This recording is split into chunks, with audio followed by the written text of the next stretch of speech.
എന്നിരുന്നാലും ചില ആൾക്കാർ പറയണമെന്ന് വെച്ചാൽ 10-20 വർഷം മുമ്പേ തന്നെ നടിപ്പിൻ ആണ്ടവർ മരുതനായകം സിനിമയിൽ യഥാർത്ഥ കാളപ്പുറത്തിൽ വരുന്ന സീനൊക്കെ എടുത്ത് സോഷ്യൽ മീഡിയയിൽ ഇട്ട് സീനാക്കുകയാണ്. അതില് നമ്മളെ മഹേഷ് ഗാരു പടുകൂറ്റൻ കാളയുടെ പുറത്ത് തൃശ്ശൂലൊക്കെ പിടിച്ചു വരുന്ന സീനൊക്കെ കണ്ടിട്ട് ചില ആൾക്കാർ പറയുന്നത് ഇത് ശിവനിൽ നിന്ന് അഡോപ്റ്റ് ചെയ്തിട്ടുള്ള ഒരു സീനാണ്.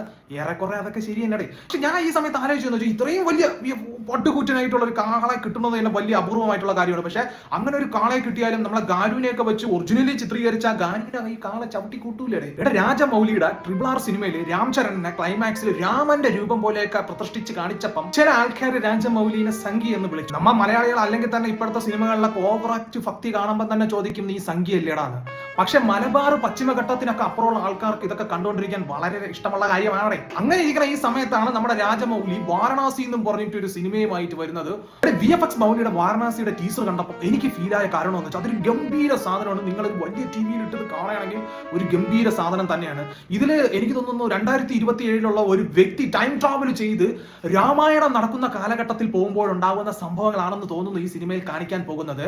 ഈ സിനിമയുടെ ടീസറിന്റെ ആദ്യം കാണിക്കുന്നത് തണുത്തുറഞ്ഞ ഭൂമിയിലെ ആദ്യ കാലഘട്ടമായ ഐസ് ഏജ്, രണ്ടാമത് ജീവജാലങ്ങൾ ആദ്യമായി കാണിച്ച ആഫ്രിക്കയും, മൂന്നാമത് രാമായണം നടക്കുന്ന വാരണാസിയൊക്കെയാണ് ഇതിൽ കാണിക്കുന്നത്. എന്തായാലും 2027 ഈ ഒരു രാജമൗലിയുടെ ടൈം ട്രാവൽ കാണാൻ വേണ്ടി ഞാൻ വളരെ എക്സൈറ്റ്മെന്റ് ആണ്.